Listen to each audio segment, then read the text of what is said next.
सभी को नमस्कार। राम राम। मैं कुलदीप खंडेलवाल, दावी सप्रेम न्यूज और हरियाणा न्यूज फ्लैश से आज कलायत विधानसभा की जमीन पर हैं और रणवीर धानिया जी, जो कि कलायत विधानसभा की हर रग रग से वाकिफ हैं। यहाँ बहुत से विधायक देखे, बहुत से मंत्री देखे और कलायत विधानसभा की हर राजनीतिक समीकरण इन्होंने चुनाव से पहले बताए। तो अब फिर चुनाव 2024 के लोकसभा की बात करें या फिर विधानसभा के चुनाव की बात करें, उससे पहले क्या कुछ राजनीतिक गलियारों में है तो क्या कुछ जमीन ग्राउंड पर है। आज विश्व प्रेम न्यूज की टीम पहुंची है कलायत विधानसभा में और रणवीर धानिया जी, जो कि पत्रकार है और राजनीतिक के अच्छे तरीके से जानते हैं। तो धानिया जी, आपका स्वागत है। धन्यवाद। धानिया जी, कलायत विधानसभा की बात करें तो जाट बाहुल्य सीट है, फिर भी यहाँ से भाजपा सेंधमारी कर जाती है। आखिर ऐसा क्या कारण है कि कलायत विधानसभा जाट बाहुल्य होते हुए भी यहाँ से भाजपा चुनाव जीत रही है, चाहे लोकसभा के चुनाव है या फिर विधानसभा के चुनाव की बात है। यहाँ दिग्गज मैदान में है, लेकिन फिर भी नए चेहरे को टिकट दे दी जाती है और नया चेहरा यहाँ से चुनाव जीत भी जाता है। तमाम सवाल हैं, क्या कुछ आपके जवाब? हाँ, देखिए खंडेलवाल जी, जो यहाँ की अगर राजनीति की आप बात करें जी। तो राजनीति का जो यहाँ परिदृश्य है, जो यहाँ की अगर आप यहाँ की पृष्ठभूमि की बात करें, सियासी धरातल की बात करें, तो उसमें जिस प्रकार आप बता रहे थे कि बीजेपी की सेंधमारी है, अगर उन चीजों पर हम जाएं तो अगर बैकग्राउंड में जाएं, 1996 में हरियाणा विकास पार्टी और भारतीय जनता पार्टी का गठबंधन था। उस समय में बंसीलाल मुख्यमंत्री बने और कलायत से हरियाणा विकास पार्टी और बीजेपी के साझे उम्मीदवार रामबज लोधर न केवल यहाँ से विधायक चुने गए, बल्कि वे प्रदेश की जो सरकार थी उस दौरान की, उसमें पावरफुल मंत्री भी रहे। तो जो ये विचारधारा है, जिस प्रकार की ये जमीन है, वो जमीन पहले तैयार हो जाती है। जिस प्रकार अब आप बात कर रहे हैं, तो जो ये सियासी बयार है या सियासी तासीर है, वो 1996 में भी ये उन्होंने अपना जलवा इन्होंने दिखाया था कि इस प्रकार बीजेपी या तो किसी दल का सहारा लेकर और या किसी चेहरे का सहारा लेकर वो चुनाव जीत सकती है। और 1996 में उन्होंने ये दिखाया कि एक पार्टी का सहारा लेकर यहाँ से गठबंधन की सरकार बनी। और जब से हरियाणा का गठन हुआ था, ऐसा पहली बार था कि हरियाणा विकास पार्टी और भारतीय जनता पार्टी का साझा उम्मीदवार यहाँ से विजय हुआ, जबकि देश के पूर्व उप प्रधानमंत्री स्वर्गीय देवीलाल का ये चुनावी गढ़ रहा है। उन्होंने जिस भी कार्यकर्ता पर आशीर्वाद अपना रखा, उन्होंने यहाँ से चुनाव जीता है। और उस तरह की जो ये जमीन थी, जिस प्रकार हरियाणा विकास पार्टी और बीजेपी की हम बात कर रहे थे, ठीक उसी फार्मूले को 2019 का जो चुनाव था, बीजेपी ने उसमें को अपनाया। क्योंकि बीजेपी का अपना एक वोट था, वेव यहाँ चल रही थी, लेकिन जिस प्रकार 1996 में पार्टी के साथ गठबंधन था, उस चीज को पूरा करने के लिए उन्होंने एक ऐसा चेहरा चुना कमलेश डांडा के माध्यम से, जिसके माध्यम से वो जो वोट है उसको अपने साथ जोड़ सके। क्योंकि जो मौजूदा मंत्री है, राज्य मंत्री कमलेश डांडा, उनके स्वर्गीय पति चौधरी नरसिंह डांडा जी न केवल 2 बार विधायक रहे और कैबिनेट मंत्री भी रहे, और उनका एक ईमानदारी का अपना एक चेहरा रहा, वो लोगों के साथ मिलनसार थे। और जिस दौरान बीजेपी संकट के दौर से गुजर रही थी, जिस दौरान बीजेपी की टिकट लेने वाला कोई नहीं था, 2009 का चुनाव मेरे को याद है कि 2009 के चुनाव में चौधरी नरसिंह डांडा ने यहाँ से टिकट ली, जबकि उस दौरान वो कैंसर की बीमारी से पीड़ित थे और उन्होंने यहाँ से चुनाव लड़ा। और हिमाचल प्रदेश के मुख्यमंत्री प्रेम कुमार धूमल जी उन्होंने यहाँ उनके पक्ष में यहाँ सभा को किया था।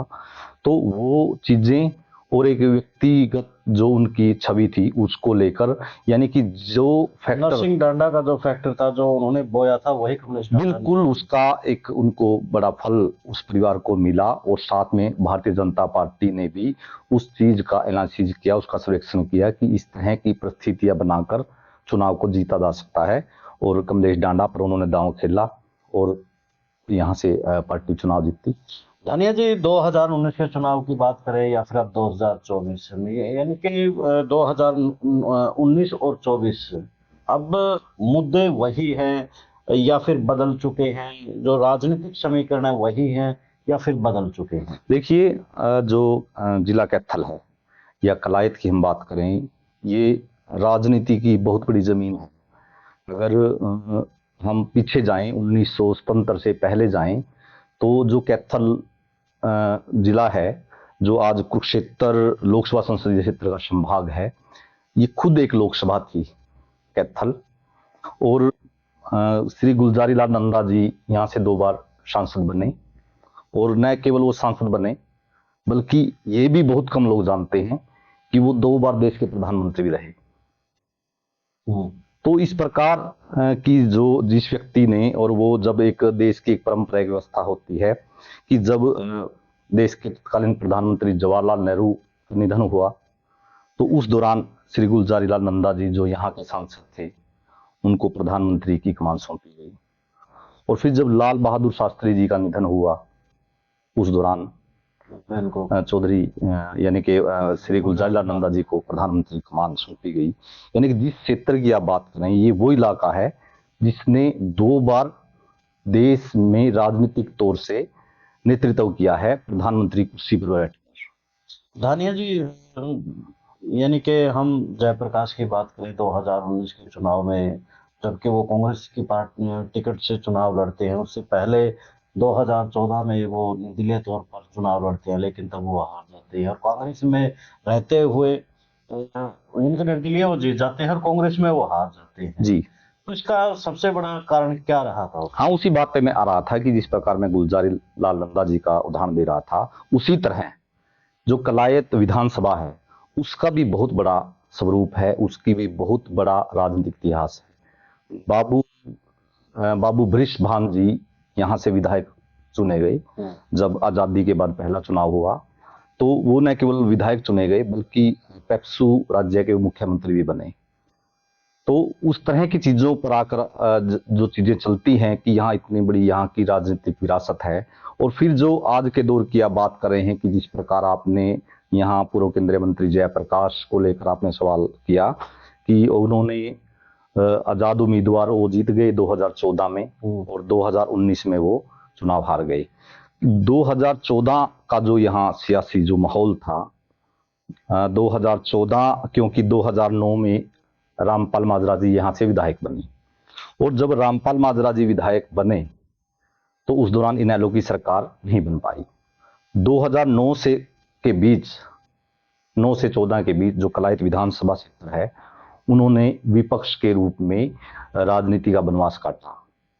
तो अगर उससे पीछे जाए हम, 2004-5 का जो चुनाव था, तो गीता भुक्कल जी यहाँ से विधायक बनी और वो सरकार में विधायक थी। लोगों को ने इस उम्मीद से उनको विधायक बनाया था। हाँ बिल्कुल, कि उन्होंने, लोगों ने इस उम्मीद से पहली बार शायद वो 3 दशक के बाद यहाँ कांग्रेस को जीत मिली थी गीता भुक्कल के माध्यम से। हाँ बिल्कुल, उससे पहले जो यहाँ का जो गढ़ था, जो इनेलो का जो हम गढ़ कह रहे थे, दुर्ग जो कह रहे थे, उसको तोड़ने का काम गीता भुक्कल ने किया। वो यहाँ से विधायक बनी, लेकिन जो यहाँ के लोगों की जिस प्रकार मुद्दों की आप बात कर रहे हैं, उन मुद्दों को जिस प्रकार लोग चाहते थे कि यहाँ का बस स्टैंड हो, यहाँ का खेल स्टेडियम हो, यहाँ सड़कें हों, गलियां हों, स्कूल हों, और दूसरी बुनियादी सुविधाएं मिले, कॉलेज हों, और पानी निकासी का ढांचा मजबूत हो, पानी पीने का जो प्रबंध है वो मजबूत हो, सिंचाई की व्यवस्था मजबूत हो, तो इन चीजों को लेकर चाहते थे। लेकिन संयोग से वे उस काल में वो मंत्री नहीं बन पाई। तो उसके बाद रामपाल माजरा जी जो विधायक बने, वो उनकी सरकार नहीं आई। तो 10 साल का जो विपक्ष था, और विपक्ष की आवाज के तौर पे जयप्रकाश। हाँ बिल्कुल, उस जो मैं बिल्कुल इस बात को ही मानता हूँ कि रामपाल माजरा जी जब यहाँ के विधायक बने तो उन्होंने मुखरता से यहाँ के मुद्दों को उठाया है विधानसभा के पटल पर, क्योंकि वो इनेलो का एक बड़ा चेहरा थे और मुद्दों से वो वाकिफ थे, उन्होंने उठाया है। तो लोग 2014 का जो मूड था, लोगों का ये मूड था, ये लोगों के जहन में चल रहा था कि अब जो कलायत विधानसभा क्षेत्र है उसको मंत्री पद चाहिए। और जब उस मंत्री का जो चेहरा था उसको जयप्रकाश के माध्यम से वो देख रहे थे कि कांग्रेस की सरकार है और दूसरी मर्तबा भी कांग्रेस की सरकार यहाँ बनने जा रही है, क्योंकि 2009 से 2014 के बीच कांग्रेस की जो सरकार वो रही और 14 में यहाँ बदलाव हुआ। तो 14 जो वो दौर था, उस दौर में ये लोग ये सोच रहे थे कि जो 14 का जो चुनाव है उसमें पूर्ण बहुमत किसी दल को नहीं मिलेगा और जो कलाई से जो विधायक बनेगा वो पावरफुल होगा, सरकार बनाने में उसकी भूमिका होगी, कुंडली विधानसभा की वो सरकार बनाने में उनकी भूमिका होगी। और जयप्रकाश के माध्यम से इसलिए देखा कि वो एक कदावर नेता थे, वो पूर्व पेट्रोलियम मंत्री थे, वो बरवाला से विधायक रह चुके थे, वो सांसद रह चुके थे। तो ये लोगों ने माना कि कांग्रेस की अगर सरकार आती है तब भी, और या सरकार नहीं आती और पूर्ण बहुमत किसी सरकार का नहीं आता, किसी दल का नहीं आता, तो उसमें जयप्रकाश की आवश्यकता पड़ेगी और यहाँ का जो राजनीतिक स्वरूप है वो मजबूत होगा, उनको एक मंत्री के तौर पर हिस्सेदारी बनेगी। लेकिन बाजी यहाँ उल्ट भी पड़ी वो, क्योंकि उल्ट ये इसलिए भी पड़ी कि 2014 का जो जब चुनाव आया तो 2014 में यहाँ जयप्रकाश की टिकट को काट दिया गया, जबकि वो लंबे समय से ये उनका विधानसभा का पहली बार वो कलायत विधानसभा से प्रयासरत थे। इससे पहले जो भी उनके चुनाव लड़े वो लोकसभा के थे या उन्होंने बरवाड़ा से चुनाव लड़ा, इस प्रकार की उनकी गतिविधियां थी। तो पहली बार वो कलायत से टिकट चाहते थे और 2014 में उनको टिकट नहीं मिल पाया। तो 2014 में जब उनको टिकट नहीं मिल पाया, जो उनका सर्वे था, जिस प्रकार की फीडबैक उनको मिल रही थी, वो ये इंश्योर थे कि जीत उनकी हो जाएंगे वो। तो उन्होंने अपनी सभा को बुलाकर और ये ऐलान किया कि वो चुनाव तो निर्दलीय के रूप में लड़ेंगे, और वो निर्दलीय के रूप में भी इसलिए जीते कि लोगों को फिर ये हो गया कि अब जो सरकार है उसका वो ये हिस्सा होंगे, इसलिए इनके ऊपर दांव लगाया जाए, और वो चुनाव जीत गए।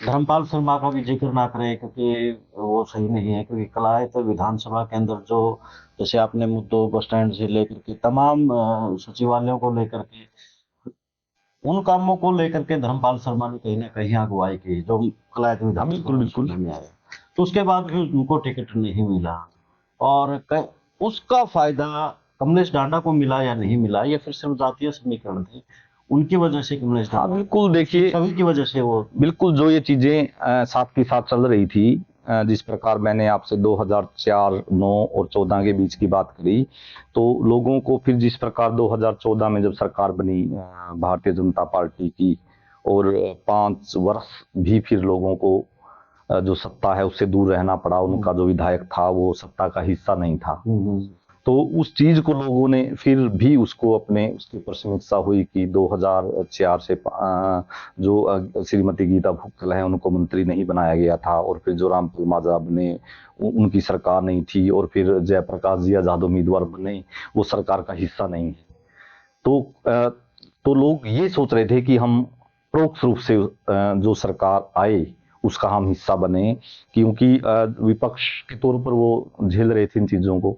और जब 2019 का जब चुनाव आया, तो 2019 का चुनाव में कांग्रेस ने तो दांव फिर वहीं खेला, जयप्रकाश को उन्होंने अपना उम्मीदवार बनाया, लेकिन जो बीजेपी है, बीजेपी उन सभी पहलुओं पर काम कर रही थी, क्योंकि बीजेपी के लिए हॉट सीट थी ये, और यहाँ बड़े नेताओं के चुनाव सूक्ष्म लेवल पे वो यहाँ ये देखना चाहती थी कि वो ये एक जिस प्रकार की कोई सीट ना छूटे, कि वो जीतते हैं। तो उन्होंने जिस प्रकार कमलेश डांडा का चेहरा उन्होंने अपनाया, जिस प्रकार की वो एक महिला हैं और वो चौधरी नरसिंह डांडा के परिवार से आती हैं, वो जाट समाज से आती हैं, तो उन सभी पहलुओं को जोड़कर कमलेश डांडा को यहाँ मैदान में उतारा गया।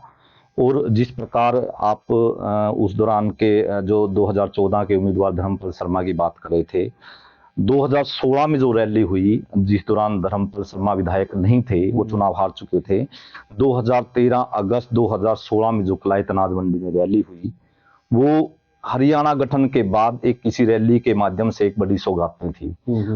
मुख्यमंत्री मनोहर लाल खट्टर ने न केवल कलायत को सचिवालय की सौगात दी, चाहे वो नगर पालिका भवन है, चाहे वो पार्क है, चाहे दूसरी कम्युनिटी सेंटर है, चाहे वो स्वास्थ्य की दृष्टि की बात है, चाहे कलायत का जो नागरिक उपमंडल अस्पताल है, तो इस तरह एक घोषणाओं की एक लंबी चौड़ी यहाँ झड़ी लगी, और केवल वो झड़ी नहीं थी, धरातल पर उसके ऊपर काम भी हुए। तो इसलिए ही धर्मपाल शर्मा का यहाँ जिक्र राजनीति में निरंतर हुआ कि कलायत का जो विकास है उसको करवाने में उसका श्रेय उनको मिलता गया। लेकिन वो बीजेपी का भी तो था ना, वो प्रचार बीजेपी का भी तो साथ साथ चल रहा था।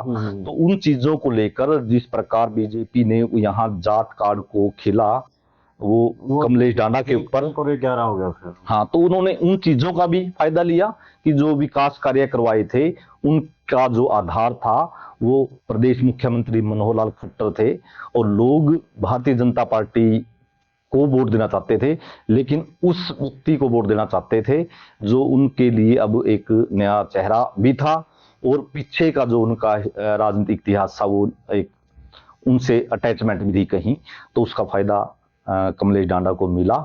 और जब से देश आजाद हुआ और जब से प्रजातांत्रिक प्रणाली है, भारतीय जनता पार्टी को यहाँ पहली बार जीत मिली, और कमलेश डांडा यहाँ कमल का फूल खिलाने में सफल रही। धनिया जी, कमलेश डांडा ने यहाँ कमल का फूल खिलाया, लेकिन कांग्रेस की बात करें तो यहाँ कैथल से दिग्गज रणदीप सिंह सुरजेवाला आते हैं। लेकिन अब जिस प्रकार से जयप्रकाश ने भी भूपेंद्र सिंह हुड्डा की तरफ से पैरवी करके अपना एक चेहरा हुड्डा की तरफ से दिखा दिया है, अब कलायत के अंदर दोनों के अंदर टकराव भी कई बार हमने देखा है। बिल्कुल। तो एक पत्रकार के तौर पर आप इसको कैसे देखते हैं? दोनों गुट मजबूत हैं, तो उनकी जो आपस की गुटबाजी है वो नुकसान पहुंचाएगी। कौन सा, हम किसी का नाम नहीं लेंगे, लेकिन ये कौन सा मजबूत चेहरा यहाँ से आपको नजर आता है? देखिए, कौन से गुट से? जिस प्रकार आपने कांग्रेस के दो गुटों की बात करी, तो उसके बाद जो कलायत की वर्तमान पृष्ठभूमि है, वहां 3 मजबूत राजनीति के पिलर यहाँ आकर खड़े हो जाते हैं कि मौजूदा जो राज्य मंत्री है उसको राजनीतिक तौर से उनको अनदेखा नहीं किया जा सकता, क्योंकि वो सरकार का हिस्सा है और वो एक हरियाणा सरकार में इकलौती महिला है।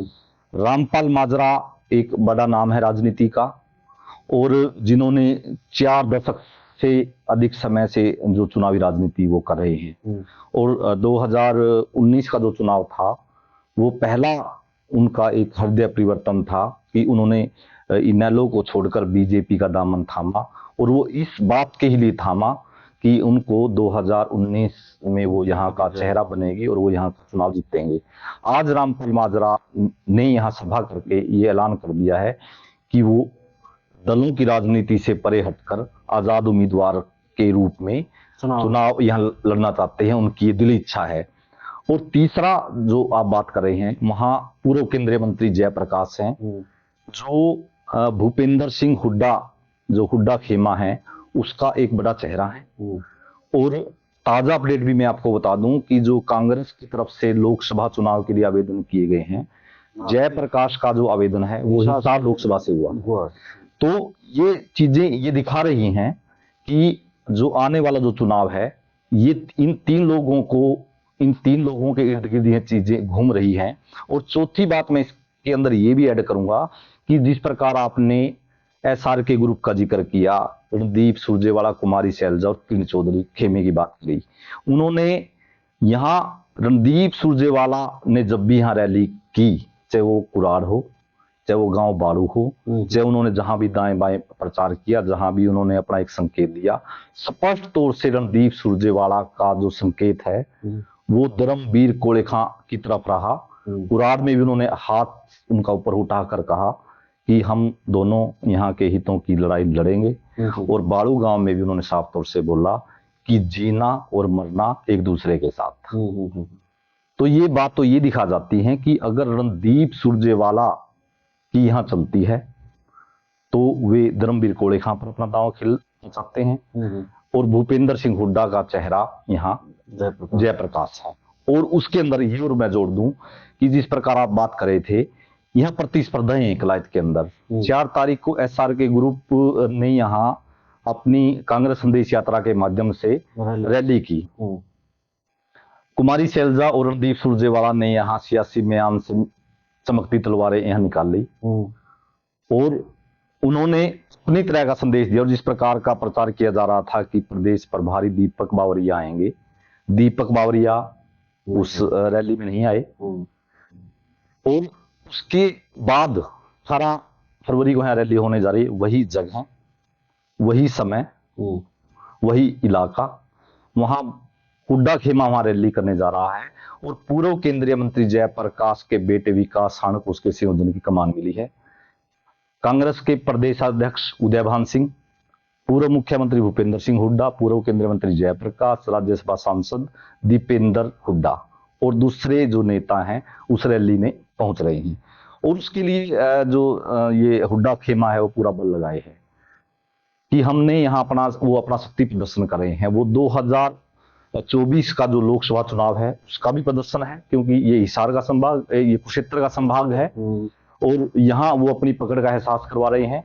और जो 2024 का जो विधानसभा आने जा रहा है, जिस प्रकार जयप्रकाश के पुत्र विकास सांड को उसका संयोजक बनाया गया है, 2024 का चेहरा भी प्रोजेक्ट कर रहे हैं।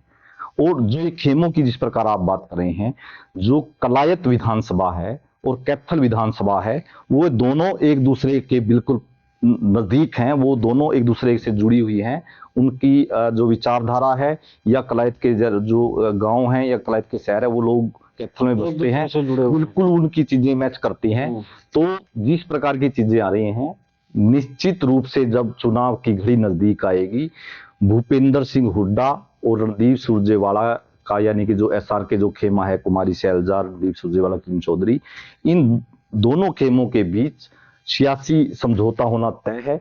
क्योंकि रणदीप सुरजेवाला अपने बेटे को कैथल से चुनाव लड़ाने के प्रयास में हैं और वे कभी किसी भी सूरत में, किसी भी स्तर पर कदापि भी वो ये नहीं करेंगे कि उनको अपने बेटे को पहला चुनाव लड़वाते हुए हुड्डा खेमे के विरोध का सामना करना पड़े। वो सारी चीजें मैनेज करेंगे। और मैनेज में ये भी आता है कि यहाँ की इस प्रकार की जो खेमेबाजी है, को भी प्रभावित करेगी नहीं, वो इनसे चीजें दूर रहेंगी। तो धन्यवाद धानिया जी, कलायत विधानसभा को लेकर के आपने जिस प्रकार से समीकरणों को समझाया, मुद्दों को समझाया, और कलायत की राजनीति जो रही है हरियाणा और पंजाब अलग होने के बाद, जो हरियाणा की उसी वक्त से विधानसभा सीट रही है, चाहे आरक्षित रही है, चाहे अब सुरक्षित रही है, तमाम चीजें धानिया जी ने समझाई है। तो आपको कैसा लगा हमारा वीडियो, हमारी बातचीत, कमेंट्स बॉक्स में जरूर बताइएगा और अपनी प्रतिक्रिया भी दीजिएगा कलायत विधानसभा को लेकर के। तो अब हमें दे इजाजत।